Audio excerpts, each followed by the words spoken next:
Hello, everybody.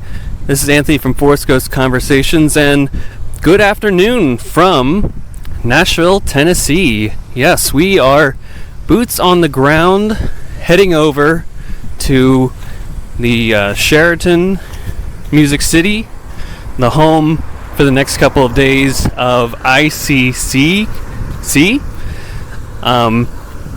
Really excited to be at this convention over the next couple of days here, and to kind of bring it home to all of you, the listeners at home.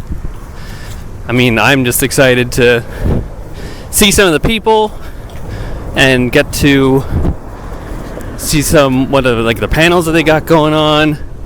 I know today it's kind of the VIP day for the convention, so don't know how much access, if anything, I will have to stuff.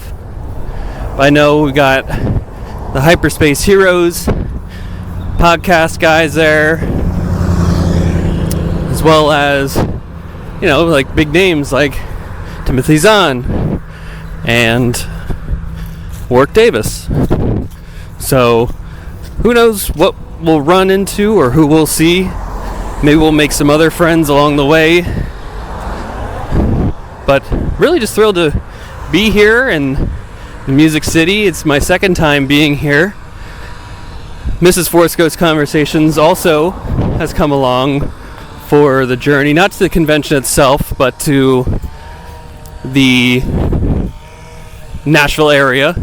She is working during the week, but in the evenings we're going to dinners and all that stuff and exploring the downtown area. We had a wonderful Southern style meal last night, so that was awesome.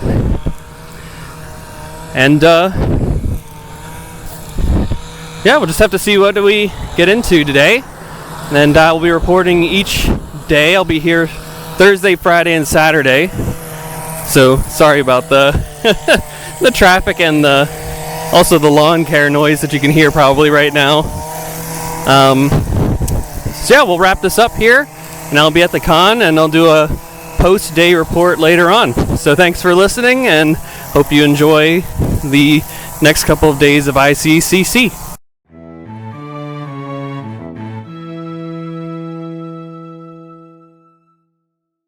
All right, ladies and gentlemen, we don't get to see each other very often, so we're good buddies. I like to hang out with them. But without further ado, I'm going to bring out Mr. Timothy Zahn, world-famous sci-fi author who does not like iPhones.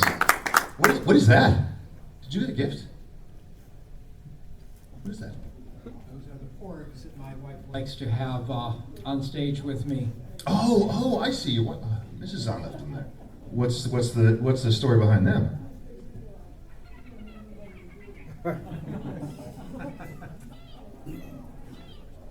Does one need a story about them? My daughter was. She liked the idea that they had puffins all over the rock that Luke was living on. So they have two choices: digitally erase all the puffins. You can't chase them away. It's a sanctuary area. Digitally erase them, or put something on top of them that you can sell. Same amount of effort either way, and this way we get cute little things. That is indeed an interesting rug. It is. You do not often see something that will clash with black. However, I'm trying. There was some story behind it, and Longwater's playing with me, but I forgot. I think maybe he designed it or something. I don't know. But it's you won't forget it. Well, you guys are all missing it. I'm sorry at home. I just introduced my son to 2001: A Space Odyssey. He'd never seen it before, and this kind of reminds me of that hyperspace sort of stuff. Maybe that's reminiscent of that. So we got the science fiction thing going here. So speaking of science fiction, we have nerd credit out the wazoo. Yeah. We had a time in Star Wars history that's called the Dark Times, where Return of the Jedi had ended, and all the publicity and toys for that had come to an end, and then we went all the way to 1991 with no new Star Wars. And I guess prior to that, sometime in '89, you want to just pick it up from there? What happened? Okay, in 1988, Lou Aronica, who is head of Bantam Spectra, wrote a letter to Lucas saying that Bantam would like to pick up the Star Wars saga 3-book cycle, because they, for some reason, didn't think they could use the word trilogy. And it took Lucasfilm a year or so to discuss it back and forth, maybe run the idea past Del Rey, who had done the novelizations, who didn't want it. And finally in '89 got back to Lou and said, let's make a contract, we'll do these books and find us an author. So the Bantam editors got together, made up a short list of authors in their stable who they thought could handle Star Wars, sent our names and samples of our writing out to Lucasfilm. They decided they liked my style best, and I got this completely out of the blue phone call, I think it was a Tuesday in early November '89, from my agent saying, Tim, we've got a very interesting offer here. So we discussed it for 45 minutes or so, and then it went off and panicked, because it was the chance to jumpstart my career as I never would have ever expected anything like this to happen. It was also my chance to fall flat on my face in front of millions of Star Wars fans who would never forgive me.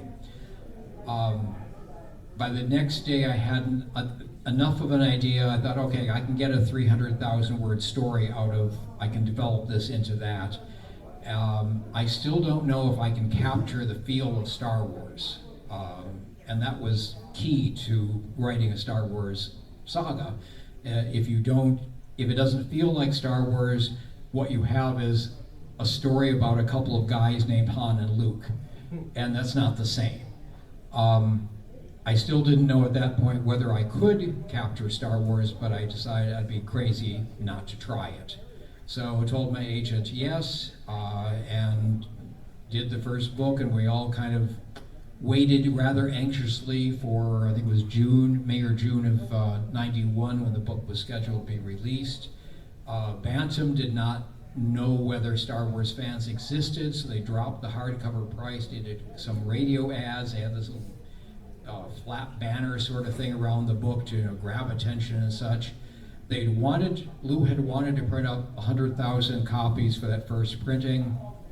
The orders from the bookstores came in and they did 70,000. So clearly the bookstores didn't know Star Wars fans were still out there either.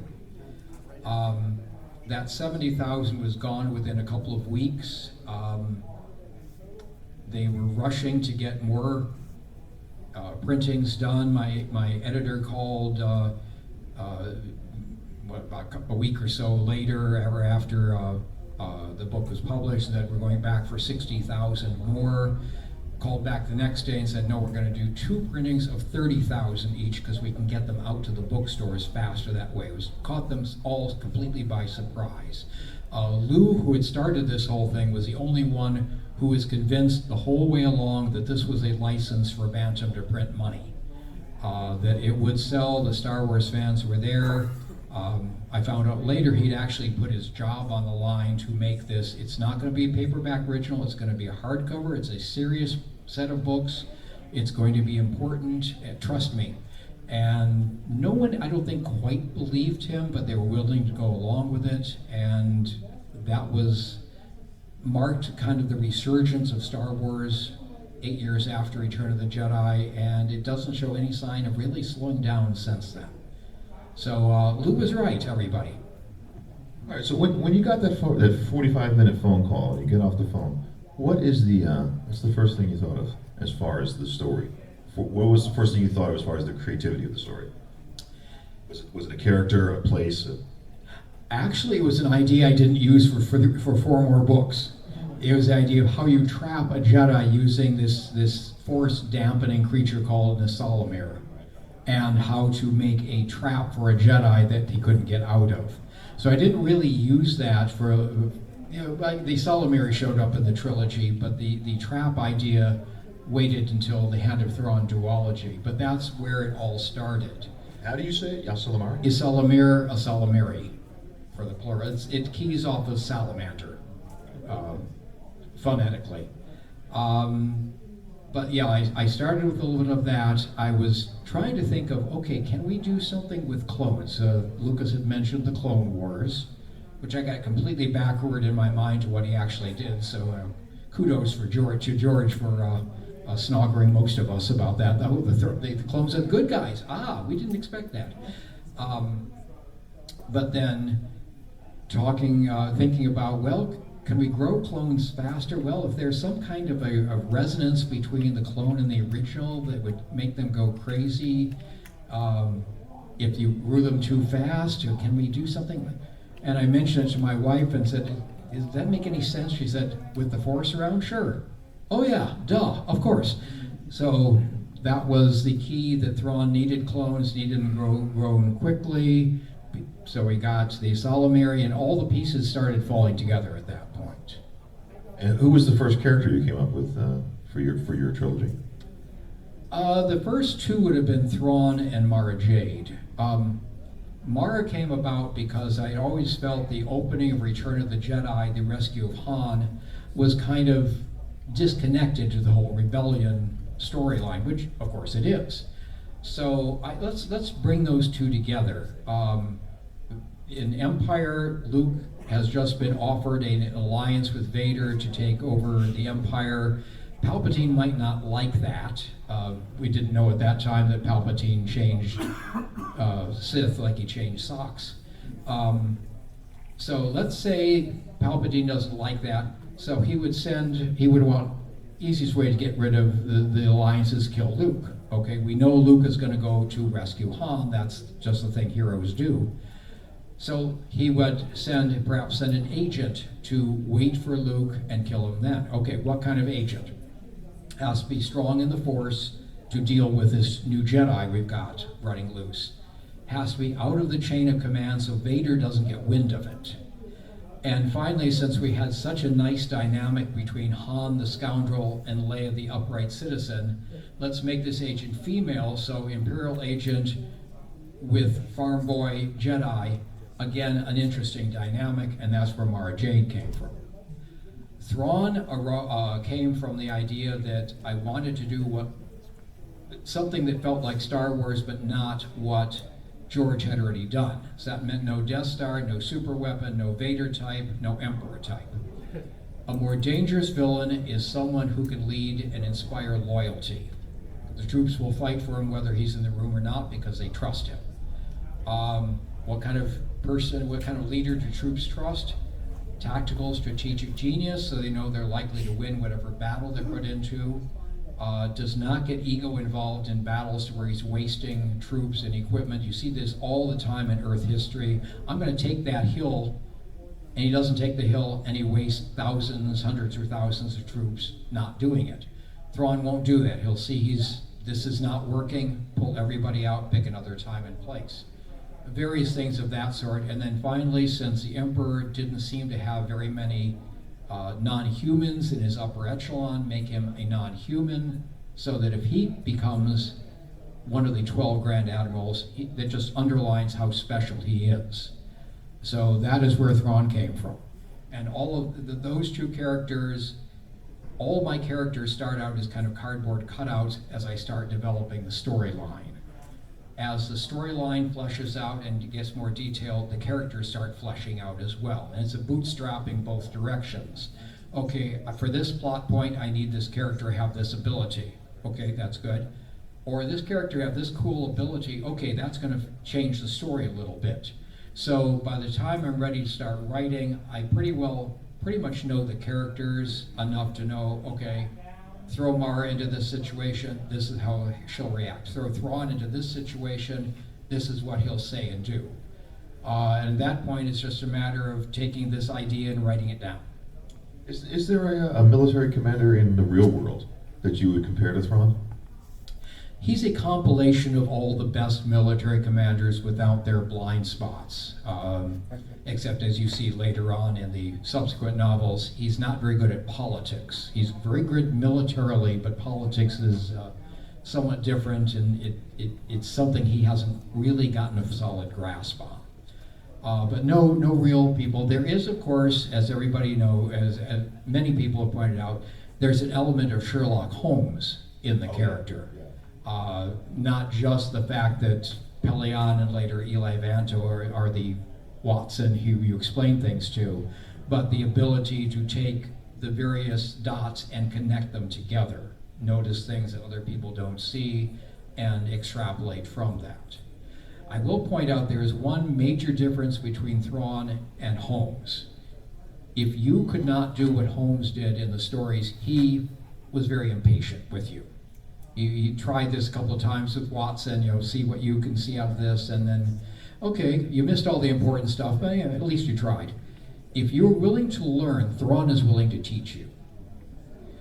And not just how Thrawn does this, how you do this. Because everybody would have their own personal approach to problem solving, to connecting the dots, to coming up with the tactics. And Thrawn will help you figure out how you do it, which I think is, again, something a true leader would do. Oh, wow, I love that. I'm thinking like a Thrawn Sherlock Holmes crossover would be, take out Moriarty and put in Thrawn and have the two of them fight it out like in the 1800s. I'll pay you right now for it. I'll pay you right now to do that. Actually, a few years ago, you mentioned that at a convention there was a supervillain SmackDown panel where eight villains, 2 by 2, go down the bracket until you come up with the end one. And it wound up with Thrawn versus Lex Luthor. Okay, not quite Moriarty, but possibly a little bit even better. I'm interested to see what the conclusion was. What happened? The other 3 panelists said who they thought would win. It got to me. I said, they won't fight. Thrawn will try to recruit him.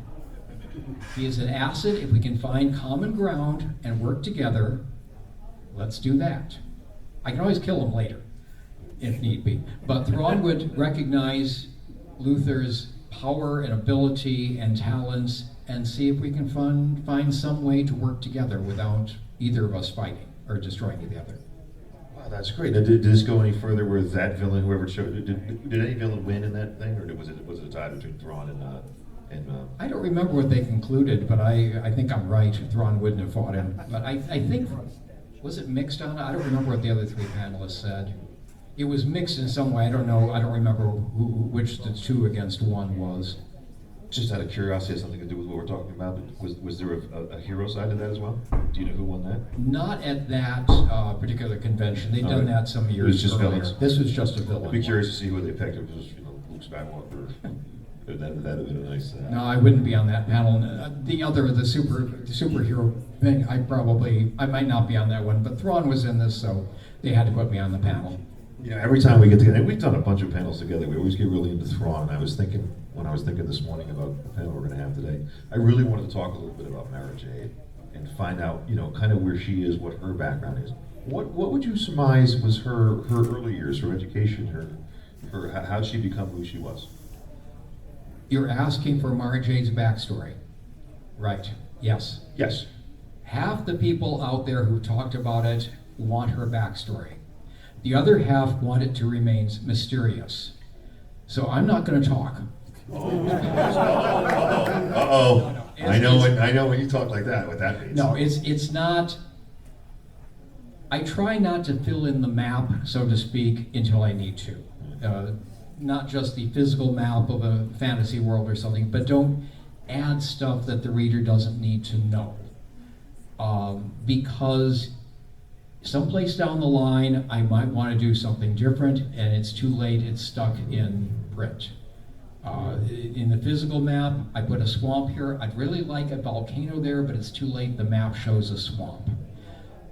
So I would not even think about Mara's backstory until I was hired to write it, for example.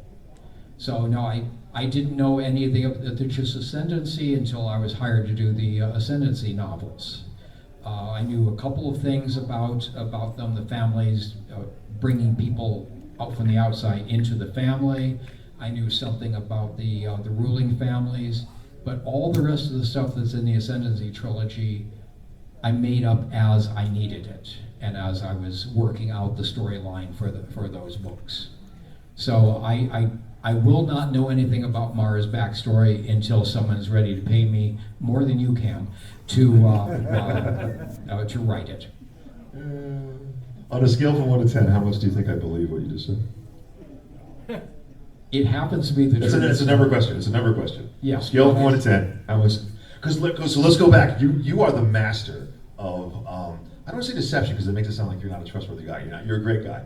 But for instance, before Thrawn came back in 2018, 17, 18. Help me out. Okay. So we were in Celebration London. That's when I first saw it. That's when the whole world first saw it. So that was 2016. So before that, like 2015, in an interview like that, like this, somebody would come up to you and go, "Mr. Zahn, are we going to see Thrawn coming soon?" And you'd say, I never lied. I Never lied. I just never answered the question, but let people think I had. The answer was always, if they want me to do more Thrawn, they know where to find me. which is absolutely true. Which is absolutely Yes. true. The question is, the reality is that they did already find you. You just didn't tell anybody. We knew 8 months before Celebration London that Thrawn was going to be in Rebels because I needed time. They needed to give me time to write the backstory novel Thrawn. So for 8 months, we had to vamp with that sort of thing. If they know where to find me type of line. So yeah, I've never lied. I would not lie to you now. I never accused you of lying. Yes, I know. Deception. Deception Right, is different yes. than lying. I see politicians' speeches better now, I think, having done that tap dance myself a little bit. It's discouraging, really. I also remember you telling me, like, right after that incident happened in London, you said you'd watch it on YouTube and it would put you, like, in a Yes. good mood.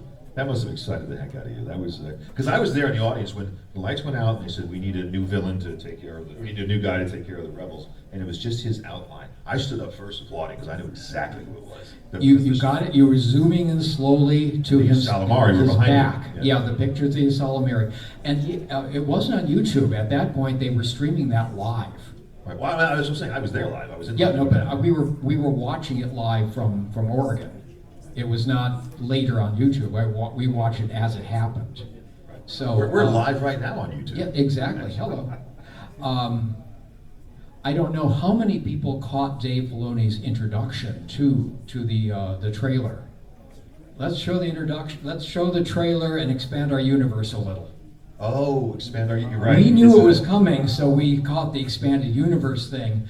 But most people probably went right by them until they realized what was going on. But yeah, they're zooming on it, and you can hear the reaction starting in the audience.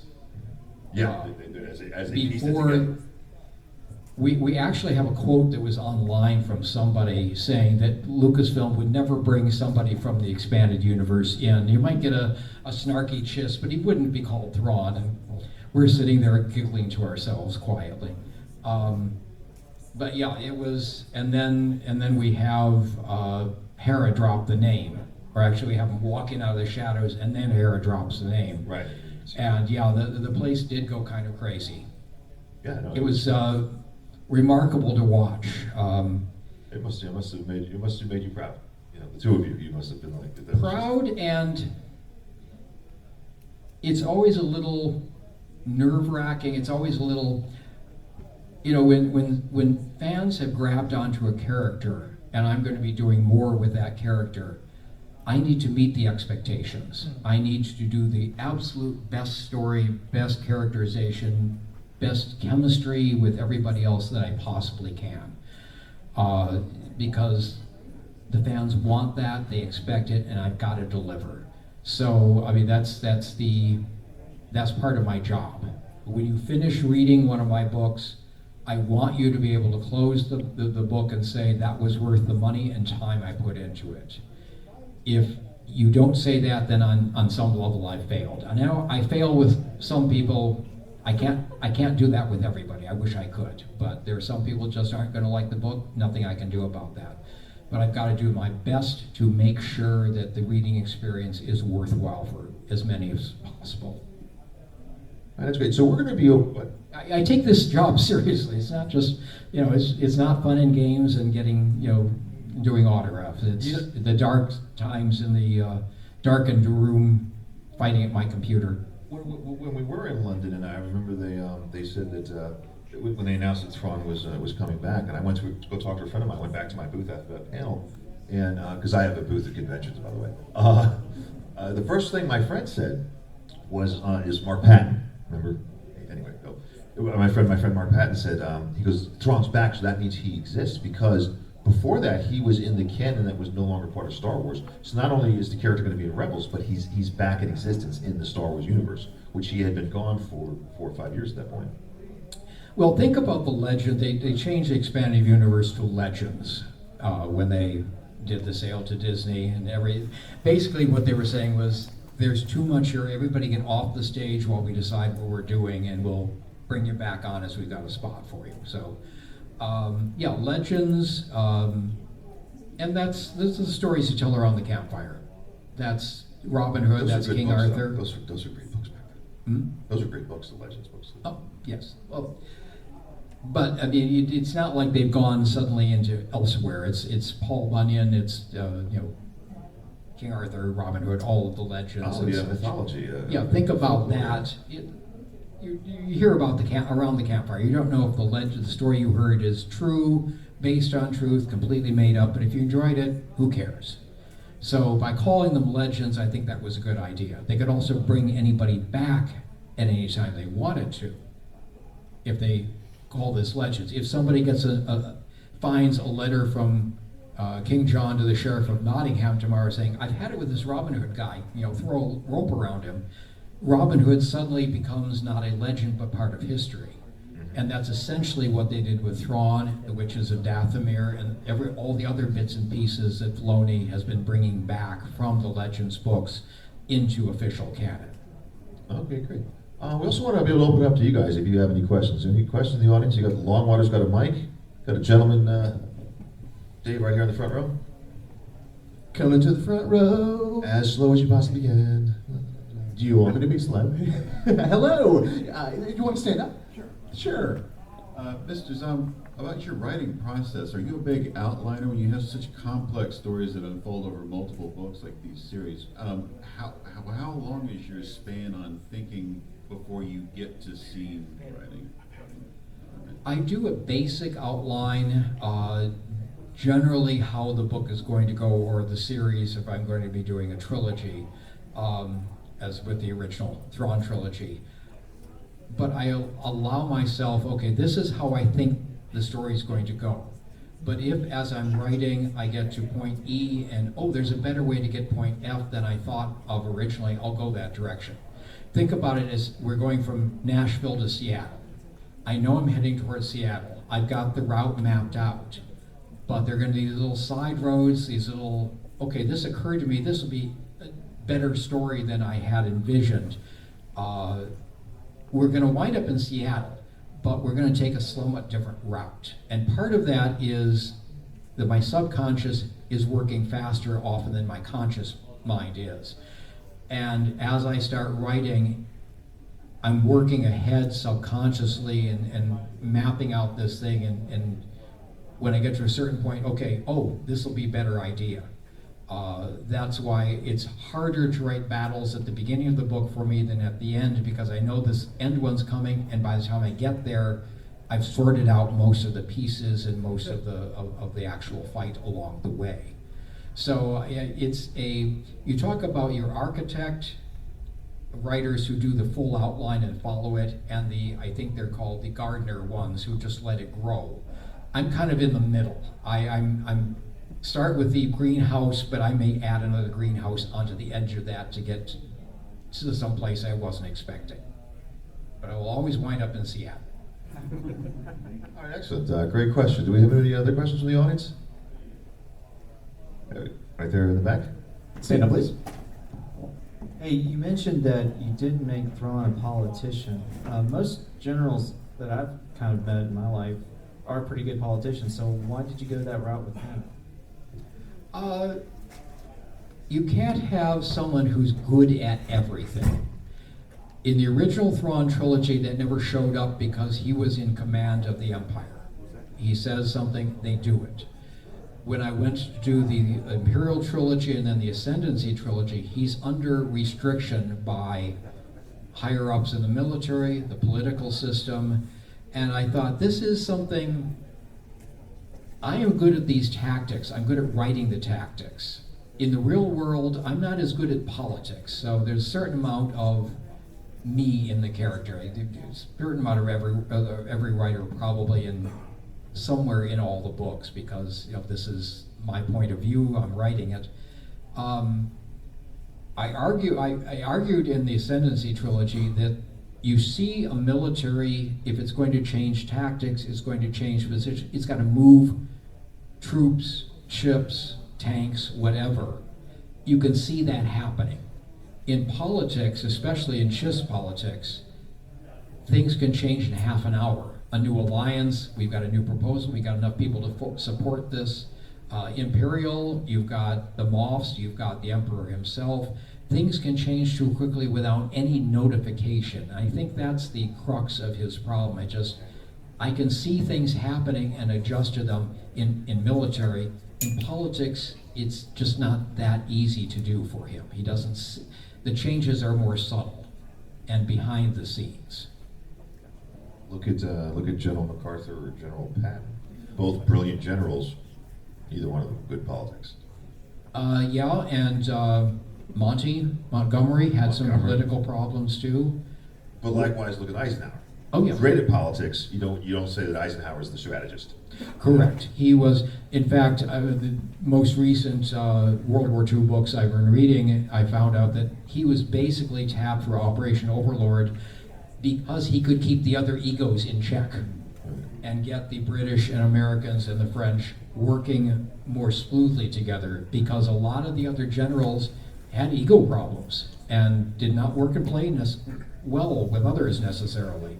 And Eisenhower was the one who could modulate and moderate and handle and get all of that working. But you're right, he wasn't a brilliant strategist. He was the politician. He was a politician, and of course he eventually becomes president. Yeah. It's 4 years after the war. We could talk about that later. I'd love to sit down and talk to you about Eisenhower for an hour, but we got to go back to Thrawn. Do you got any other questions from the audience? We got right one here right in here. the front. Right here. Oh.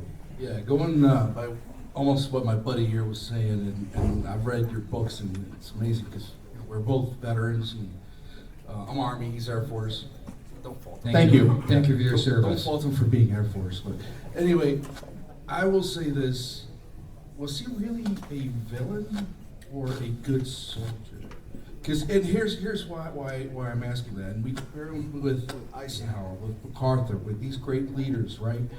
When you see somebody being a villain, they really are looking for that power. Whereas I see Thrawn more caring about his people, right? With being that leader. And that we also see in the live action that just happened, right? Like, hey, these are my troops. I want to get them back home, and let's get warp, and boom, let's go back home. So, Yeah, was he really? You basically said it. His one concern in life, his one goal, is the protection of his people and the CHIS ascendancy. Every other decision flows from that. In the original trilogy, he's working with the Empire. Why? He saw the chaos of the Clone Wars, at least from the edge. He saw the disintegration of the Republic. He expects the New Republic to go the same way for the same reason. Too much internal politics, too many points of view. He needs a strong military in this part of the galaxy in case he needs to draw on it to protect his people. The Empire is what has the stability, has the structure, has the weaponry. So he will support the Empire, try to get the New Republic to, move it along its chosen path of self-disintegration with a minimum of destruction, and then we can rebuild the system that I'm going to need down the line. You can argue with how he decides to do it. You can argue he shouldn't have joined the Empire, but this is how he saw it being the best for his people. Whether he's a villain or a hero is depending on whether it's between him and his people. If you're a threat to the CHIS, write out your will. I like that. We got one here in the front. Coming right up to the front. So with Thrawn, this is one of your children, and you had to give it to Disney to do what they did with him, especially in the live action. So I want to ask you, what is your thoughts on what Thrawn did those years in Peridea before we get to see where he picked up with everybody. What is your thoughts? You're asking about the 9-year gap between Rebels and Ahsoka. Yeah, I've got some thoughts on that. However, that's still Dave Filoni's province at the moment. All I've known for the last, since Rebels was that Thrawn and Ezra were stuck in Dave Filoni's basement for about 9 years. No, I'm sure it's very comfortable. I know they've got Disney Plus in there. I've got some ideas, but it's going to depend on what I do with it. Will depend on what Filoni decides is that backstory, and if and when he lets me deal with it. However he has come up with it, whatever structure, how much detail he's put into that, I know I can get good stories out of it. But it is going to depend on when he allows me to do that, if he allows me to do that. There's no guarantee of that as well. So at the moment, we're just kind of hanging fire and waiting for all of that to happen. I'm working on other projects, and we'll see. I want to do those. I'd like to do the Thrawn Ezra trilogy. I think it would sell a little bit, but that's entirely in Lucasfilm's province at the moment. Would you ever pitch a story to Lucasfilm that's in Star Wars, but has nothing to do with Thrawn? Hundreds of years earlier, 100 years in the future. In the Ascendancy, we talk about the Sun Killer, something I don't remember what we called it. It's a last-ditch weapon. I would like to do the story a couple thousand years before this time of when the Chiss had to use that. Okay. I've got an outline for it. I've got an outline for a Chiss pirate. Got an outline for the Grisks trying to quietly take over one of the Imperial worlds. I've got several other outlines with Thrawn. I would like to do a story of Obi-Wan. I've always envisioned that when he dropped baby Luke off on Tatooine, that he went across the Empire a distance and made a loud nuisance of himself to let the trail I go remember you cold. saying it years ago to me. Yeah. That'd be a great idea. Because I think Obi-Wan would be great at making a very loud nuisance of himself. And that's another one I would pitch. The problem is right now getting Lucasfilm to sit still long enough to listen to pitches. They are crazy busy with everything else that's going on. I also want to make sure that everything is settled enough that I'm not going to have the legs of a book kicked out from under me. I've heard horror stories from Star Trek people who've been a third of the way through a sanctioned novel, and then some episode of Deep Space Nine just completely demolishes the whole premise. Right. I don't want that to happen to me. I'm sure they don't want it to happen to me either. So right now it's a matter of being patient. Okay. Any more questions right there in the middle? I got you. This guy asked a question last time. I have a two-part question. You mentioned legends. So now that some of that material is considered legends, does that make you feel like you're more free to do what you want with your writing? And then also, are there things that you've written that are now legends that you think you'd like to either rewrite or change, or would you keep all of your stuff the way it's been? There's nothing I'd like to change. There are a couple of places I could bring the novels back closer to canon. There are a couple of places where Thrawn pops in. He's not the main focus of the story, but he pops in. I would eliminate those, but there's no real point in doing that. The stories stand well on their own. Freer to do something. I am as free to do anything as Lucasfilm allows me to do. So I would like to bring Mara Jade back in. I'd like to bring Talon Karrde back into canon. Karrde it was always a character I thought that's where Han would have been if he hadn't dropped into that cantina on Tatooine for a drink. Because he also has the same moral core as Han does and is just as unwilling to admit it. So there are a lot of stories I can tell that I could bring in whole new characters. I don't have to even use something I've done before. It's again waiting for Lucasfilm to have the time for me to pitch stuff to them. Right here in the back. Stand up if you could, please. Yeah, of course. He's got his collection of books with him. I do, yeah. So you mentioned Talon Karrde. I'm pretty. Okay, cool. I was curious, just because of that question. We saw like Book of Boba Fett. Boba Fett tries to take over where Jabba left over. Obviously, in your stories, it was Talon Card. Could you possibly see there being like some opposition there of Talon being like an opponent for Boba, if you were given the opportunity? I see Card as trying to avoid conflict as much as possible. The thing that makes him unique in Star Wars is that he's not just a smuggler. We've got a lot of smugglers, Han's, started out as a smuggler, but Card is also an information broker. And because of that, that's semi-unique in Star Wars. You're not only selling information back and forth, but because of that, he is in position to be a diplomat, which he also doesn't want to do, but he's good at it. So it's not like he would duplicate anybody else, but he would not be running up against Boba Fett particularly. He would be, let's work common ground. Okay, you want this planet? Sure, I've got other places I can go. Oh, you want to work a deal? We can work a deal, cash or credit, because that's also Card. And but it would be an interesting dynamic, certainly. It would be an interesting story to write. I'll add that to my list of things to pitch to Lucasfilm when we get to that. All right, excellent. Longwater, get off your phone and take care of it. I was watching the live stream. I totally busted. Oh, you're on live. I was watching the live stream. I was watching us live. Hi. So one of the things that interested me with the Skywalkers in the last trilogy is that they kind of lose their force sensitivity as they get older. Does that mean that Chiss cannot actually be like lifelong force sensitives, or how have you always viewed that? Well, the only Chiss force sensitives I've come up with, I've used are the Skywalkers, the young girls who can have enough prescience to see far enough ahead to avoid the problems of navigation in the unknown regions. I have not had any other Chiss force sensitives. As far as I know, we haven't. It may have been some in the Old Republic game, online game. I don't know if that's canon or if it's just it would be a select group.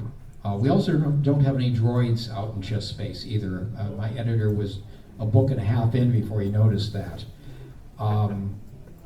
But yeah, I don't know how the Chiss would handle, how the Force would be handled by Chiss.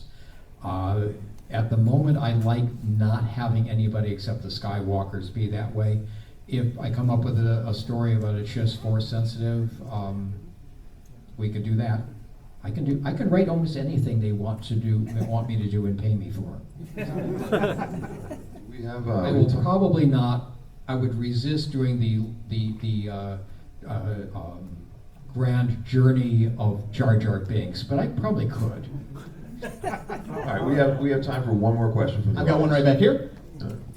So I was absolutely in love with Thrawn in the 2017 novel when we got that whole backstory and we got to see what seemed like his internal leanings. And then I saw him in Rebels and it seemed like a different character.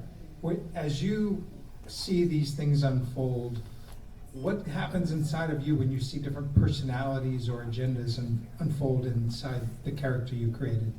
Well, there were things in Rebels that kind of surprised me, but I can make it work with my character.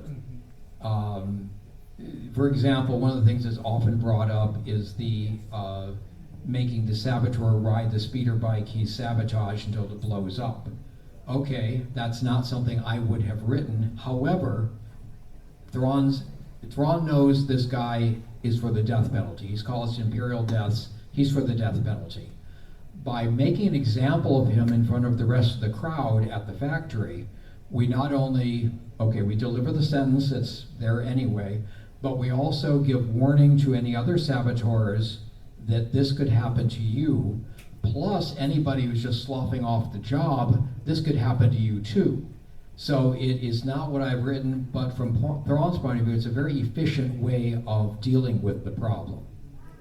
I think it's the last episode where Ezra and everybody are holed up inside the fortress, and Thrawn starts hitting the city, shooting at the city. You see people running away. And it's clear to me he's targeting empty buildings first. We're not going to target people. We're going to target, and we'll work our way up to that if Ezra will not surrender. So again, that would be Thrawn's thing. We'll start low and we'll work up towards the nuclear option. And leaving people alive is higher up on that list of where we go if you don't, surrender. So I can explain them all. It's not what I would have done, but if I can explain it through my vision of Thrawn, I think it still qualifies. All right, well, great question. Thank you all. These were all great questions. Much better than the ones I came up with. But anyway, Timothy, I want to thank you for being here with us to have our Thanks chat. for having me. And you're gonna be here for the rest of the weekend Yes. with some books and some signings, and it's gonna be great. And I'm over near Mark Thompson, so he can do all the voices, I can do all the writing, we're good. there you go. And then hopefully we can together talk a little Eisenhower upstate, at the Sure, restaurant. yes. All I right, like sounds Ike. good. So do I. All right. Well, thank you very much, Timothy.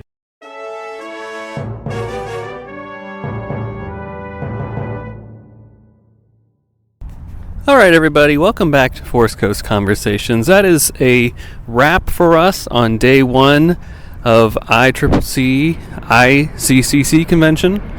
And just really had a great time, had an absolute blast there this afternoon. Apologies if you can hear the scenic sounds here as I'm on the walk back to my hotel. We're also right beside the Nashville International Airport, and also it's a working hotel also that the convention is taking place within, so you're going to hear cars heading out and just people leaving the hotel grounds as well via their own vehicles and all of that. So part of the job, but I'm safe walking back for sure, so don't worry about me at all.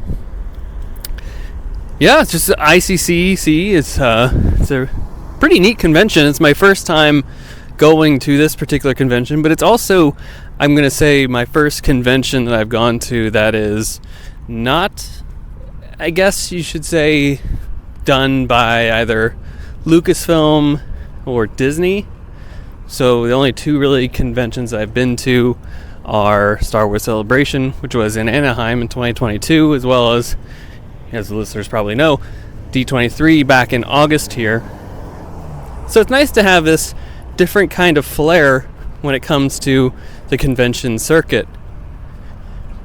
It's definitely smaller than the other two for sure, but it is packed in with full guests and content for sure over the next couple of days here. I was fortunate to have sat in on two conversations frankly, with Timothy Zahn, the famed author of many Star Wars tales, and probably most notably the creator of Grand Admiral Thrawn.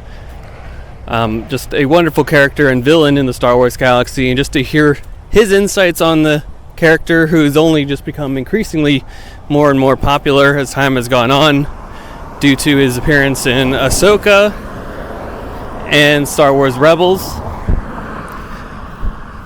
So always good to hear from Timothy Zahn and just some of the insights that he has to share.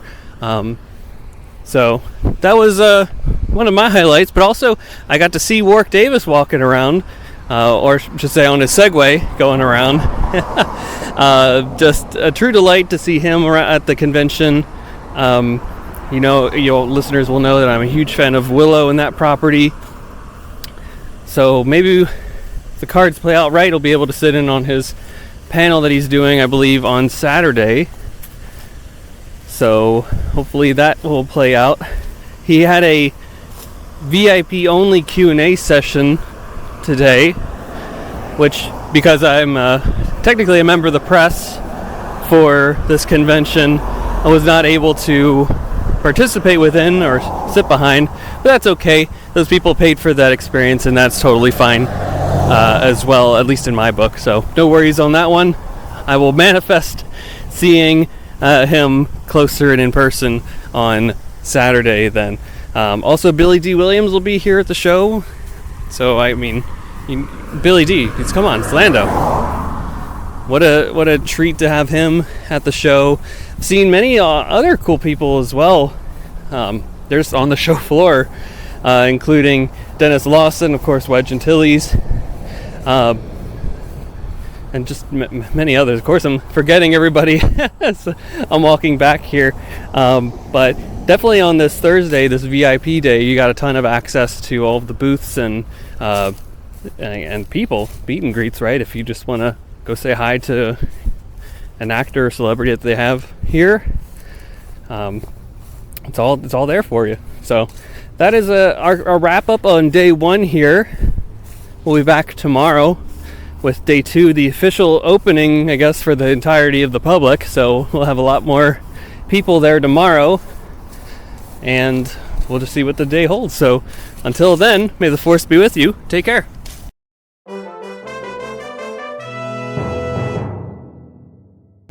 All right, everybody, welcome back to Forest Coast Conversations. We are live at day 2 from ICCC here in Nashville, and it is officially the first day that is fully open to the public, not a VIP day. So we are, I will say, a lot more packed compared to yesterday, so that's a good sign, and definitely a lot of energy and anticipation in the room for the various panels and just to see the show floor and anything else that people are here to see. So I think we are going to do a lot of the panels today, and I think we actually may be a part of a recording that maybe we'll get the audio for later on with Chris Bartlett and Chris Parsons, who have worked on Star Wars projects in the past and currently. So excited for that, and thank you to Brown Leader from the Hyperspace Heroes for allowing us to be a part of that. So if all plans out, maybe we'll have some of that audio later here. So yeah, maybe we'll do a walk around the show floor, and may the force be with you.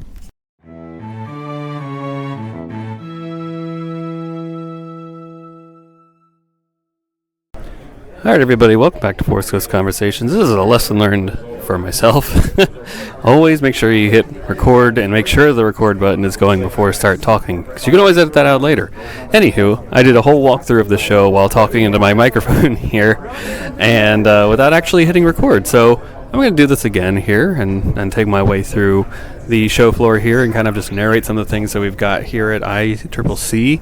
So of course there's the main show floor room. We got some droid builders here, or you might hear that R2 in the background here as we're walking past it. It's definitely a lot more busier today, it's for sure. It's got about maybe 3 full rooms of the show floor here across everything. Got everything from t-shirts to all kinds of things in the artist alley that I believe is a term that our friend Greg McLaughlin from the Rebel Base Cards coined. Find just about everything from the vintage toys still in the box to just the card casing, and of course things that are outside of the box. So I'm just taking a look here, see some G.I. Joe here. It's just not fully Star Wars at the end of the day here. A little bit of everything. Some of the new line stuff. Some Funko Pops, of course, too, a staple for fandom these days. Even the way up to the playsets. I've seen a Millennium Falcon here as I've walked through the last couple of days. The celebrities are kind of intermixed throughout, and celebrities and guest stars, I should say, are intermixed throughout the show floor itself. So you got like stars from the prequels, such as Amy Allen, who played Ayla Secura, and Michonne Borregu. Hope I said that right. I probably butchered that entirely. But she played Aura Singh in The Phantom Menace.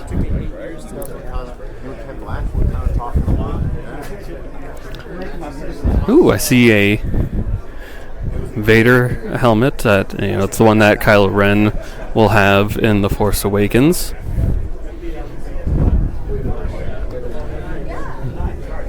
Just doing my best to walk around people here and avoid getting hit by people as I'm walking through and talking at the same time. A lot more cosplay here today.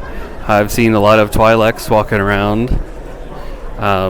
And I've seen some Imperial officers walking about as well. Lots of lightsabers here for your perusal.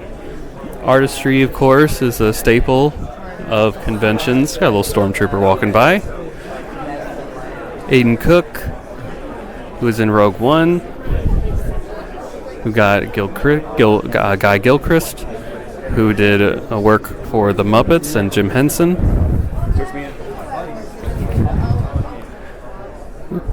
A lot of like Hawaiian shirts here, Star Wars inspired Hawaiian shirts. Oh, don't want to walk in the way through this interview here.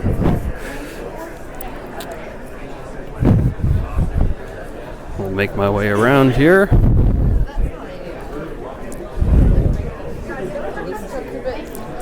Just as a reminder, some of the hallways can be a little tight, so it's always best to keep mindful of your surroundings and where you're heading in a convention. Lots of different booths here. Of course, we've got Dennis Lawson, which is a big pull for this convention. Wedge Antilles, across the original trilogy, and returning in The Rise of Skywalker. Again, more toys. Ooh, I see the ARC 170 Tri-Fighter, which I'm a big fan of that design. Big fan. So yeah, lots of different people here at the show. Very full. Really exciting with lots of energy here. People spending their dollars here. Make sure you have cash on hand. Ooh, some Tron toys. Bet those are going to go up with the impending release of the upcoming film, Tron Ares. Yeah, some more collector grade Funkos still in the box.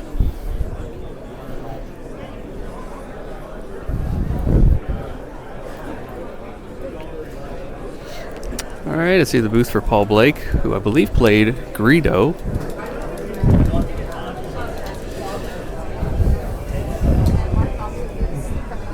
I didn't see... Oh, we got a Thrawn from Rebels cosplayer.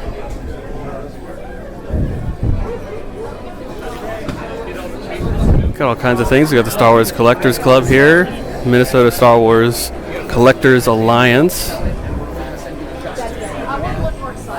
We've got the, looks like the Nashville Predators here.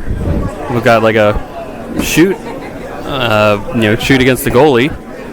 Tim Rose and Garrick Hogan are here. Garrick Hogan, of course, is Biggs Darklighter. They have a nice game room here where you can play some video games if you want to take a moment to just relax and cool off.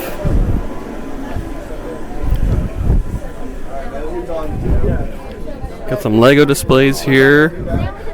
Warwick Davis is on here as well. And the podcast room is also here. So that's a really cool thing too, that they have this here at ICCC. So yeah, that is kind of a walkthrough of the show floor here. And if we run into any more people, we'll be sure to get a quote from them. All right, thanks.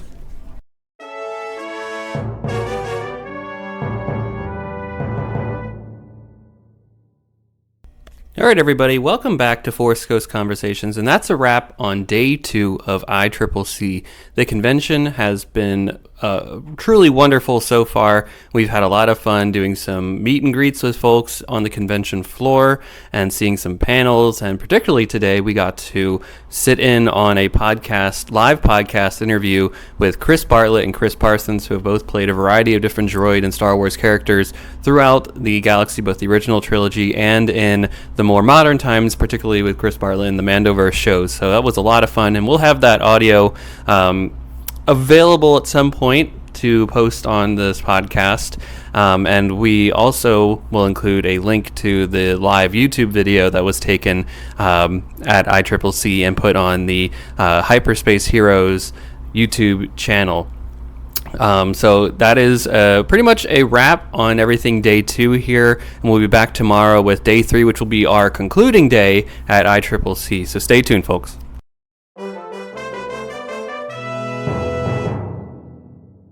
All right, everybody, it is the day 3 from ICCC here. Force Coast Conversations is boots on the ground today for perhaps the biggest day of activity here on the ICCC floor. We have big panels from both Billy D. Williams, yes, Lando Calrissian himself, as well as Warwick Davis, Willow, Wicket the Ewok, Professor Flitwick, the Leprechaun, among many other things in his illustrious career. And hopefully we're able to get some audio snippets from those panels to have live for you all on any of our Instagram, TikTok, YouTube feeds, all that stuff.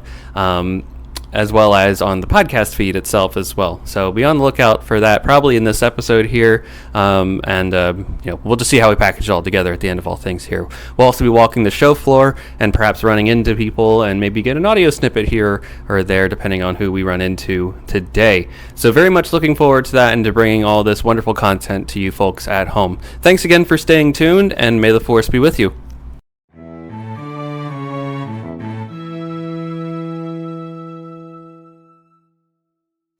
All right, folks, we are here at ICCC in Nashville, and of course, we have run into friend of the show. I've been on their show a few times, but this is the first time that we have one of Brown Squadron on Force Ghost Conversations in some capacity, which I think we need to change pretty soon in the near future here. Absolutely. But we have Aaron, a.k.a.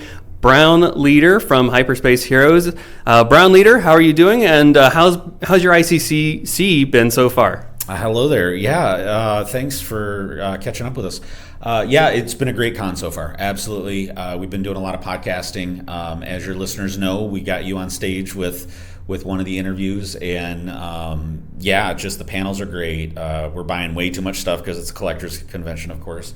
I'll edit that part out. So no, that's fine. You can leave it in. That's fine. Because actually, so I collect a little, not as much as the other guys. So really, my fun is hunting for them and hunting for others. Cool. And so you're not spending the bucks. I'm spending a few, but and then we always get in the habit too where it's like I see something for one of the guys and I'll just pick it up for them because I know it's something that they want. But we do a lot of swapping like that, and so we've been doing a lot of shopping, a lot of hunting. And so I find a lot of stuff for them. But the stories have been my favorite part. Getting you on stage with us, for the two Chris's was absolutely phenomenal. Had a great time, and for me, it's and we're getting stars that we don't normally get to see at cons. So we've got most of the original Rebel fighters from the original X-wing pilots. Who was it? Admiral Akbar and Maydeen, and then like you and I got to talk to the two Chris's, and it's a great con. Yeah, aside from, Dennis Lawson might be one of the biggest pulls for this con, knowing his history with the Star Wars community and just conventions in general. And it's only been like the last 3 years that he's kind of embraced his role as Wedge Antilles. But you have perhaps the biggest interview of all this weekend. Tell our listeners a bit more about what you have later today. Yeah, so ECPC TV is the crew that puts on the podcast stage here at ICCC, and they invited me to sit in on the Billy D. Williams interview today, which will be this afternoon. And I've been prepping like crazy, and I'm starting to get the nerves. The nerves are starting to go, that's for sure. But it'll go away as soon as you start. Yeah, exactly. It's a quick 15-minute interview. I'm hoping to get a couple questions in. I listened to his audiobook, so I think I'm ready.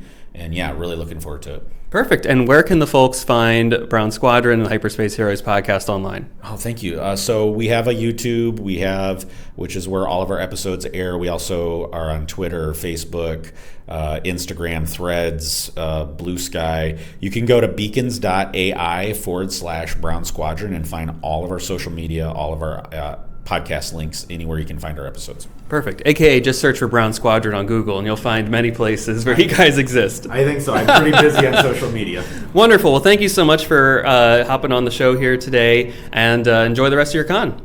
You as well, Anthony.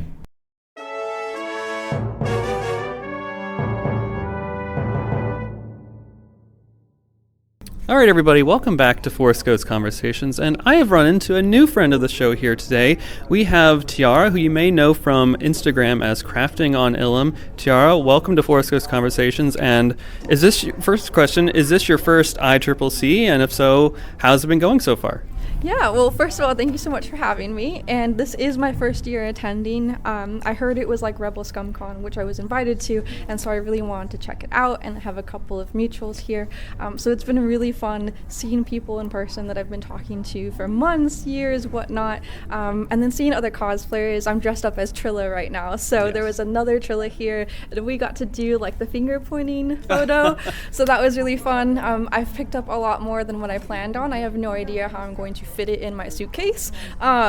But yeah, it's been great. Today is my last day. I leave tomorrow, so just making the most of it. Sure. It's our last day here as well. And how does it compare so far to your Rebel ScumCon experience? Because that's one of the shows that we may go to next year.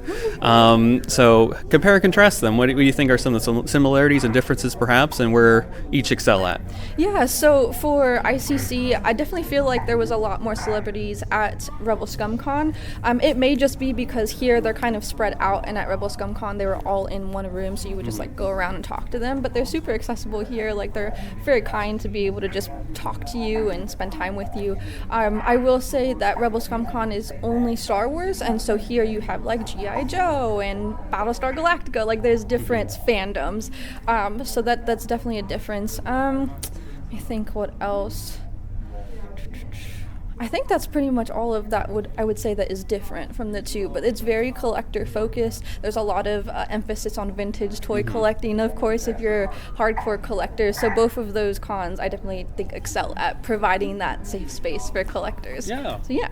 Wonderful. And I think just from my experience here, the access has been so incredible. Like, you're just walking the show floor and like, oh, there's Dennis Lawson. Oh, there's Amy Allen. Like, all these just incredible, like, I wouldn't say like they're like the first billing characters, right? You're just like your Mark Hamill's, your Harrison Fords and all of that. But like these characters that are still top tier in the hearts of Star Wars fans, they're here. They're just at a table. You can go up and chat to them. You can get a photograph, an autograph, and that's so cool about this thing. But you're also here in a wonderful cosplay. I mean, I don't want to audio podcast, of course, but this is a second sister cosplay from the game Fallen Order. How long did it take together? What was the process in making this cosplay a reality? Yeah, so I'm kind of OCD. So I was told that I looked like her, and I loved the game. I played through it not knowing that you could have more than 2 stims, and so that was really difficult for me to get through, but super fun. So I played the game, loved it, and then someone was like, hey, you kind of look like Trilla, and you're cosplaying now, maybe you could like try that out. And I was like, yeah, that's a great idea. So then I got her costume, just off of like, I think it was Cost Guy, I think is what it was called.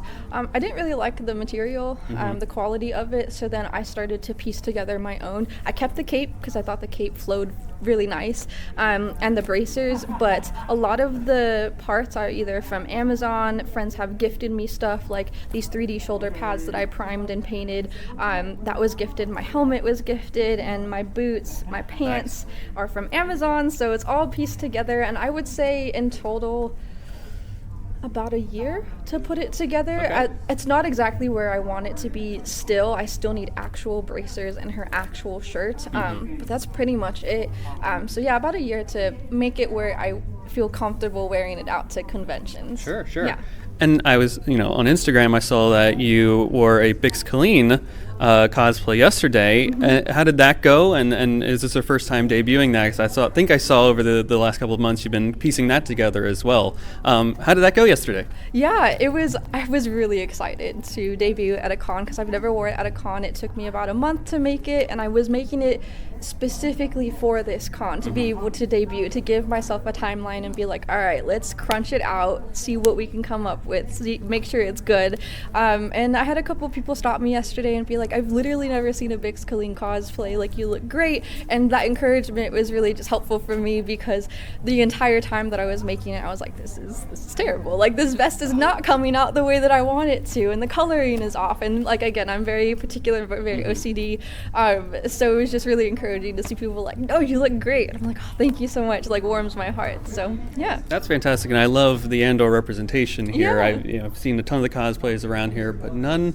You see the Mandalorians, but not a whole typical else of like that new Disney Plus era. So some Andor representation is a great step in that direction here. Hopefully we get some more of like the Acolyte and Obi-Wan Kenobi and other things like that of that universe so far. A couple of Ahsokas, of course. It's a very popular character, but let's get some the new age cosplays up and running here. Yeah, for sure. So where can the folks find you online if they want to keep up with your adventures and your cosplays and anything else you may want to plug? Yeah, so I'm pretty much everywhere. I'm on TikTok as Craftin' on Ilum, Instagram crafting_on_Ilum, and then I also have my YouTube page where I've been posting some videos where I do reviews of cons, I do reaction videos, and because I have a small collection that is slowly forming into a very large collection, I do some like unboxings and whatnot for that. So that is also just Crafting on Ilum. Perfect. Yeah. Make sure to give her a follow, everybody, and stay tuned for more, because I'm imagining the future is going to be very bright for you as new cosplays come together and just anything else that happens in the Star Wars galaxy. So thank you so much for listening, everybody, and we'll be back more with ICC coverage very shortly here.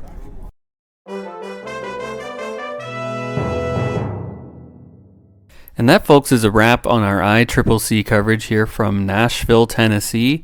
It has been an absolute blast to have been here, boots on the ground at this convention, and bringing to you all some of the highlights and the fun things going on here. So hopefully maybe you will attend here in the future. I have bright hopes for what ICCC will become in the future. It's definitely a real intimate show. You get up close and personal with tons of talent and guests and just cool things going on. If you want to buy an action figure, there's certainly a lot of options for you to do here on the show floor. And it's just a really top tier Star Wars convention if you're looking for that in your life. And I will say the Saturday of programming at this convention has been one of the best that rivals really any other convention out there. I mean, from top down of Billy D. Williams, Warwick Davis, a whole pilots panel. Just really astounding stuff. I mean, people from ILM as well. I mean, golly gee, what a wonderful lineup that they had here, and just been, again, like I said, a true wonderful blast. So thank you to everyone for listening to this journey here over the last couple of days, and for checking out this podcast here. It's been an honor to be a member of the press and report it to everybody, and I hope to continue doing more of this in the future at other conventions. So still be on the lookout, I guess, for us being at future things in the as time goes on, and we will of course update our social channels anytime we're heading to a place, so you can hopefully meet up with us there, and we'd love to interact with any of you at any future convention that we are present at. So with that, folks, that is all from ICCC. May the Force be with you. Take care.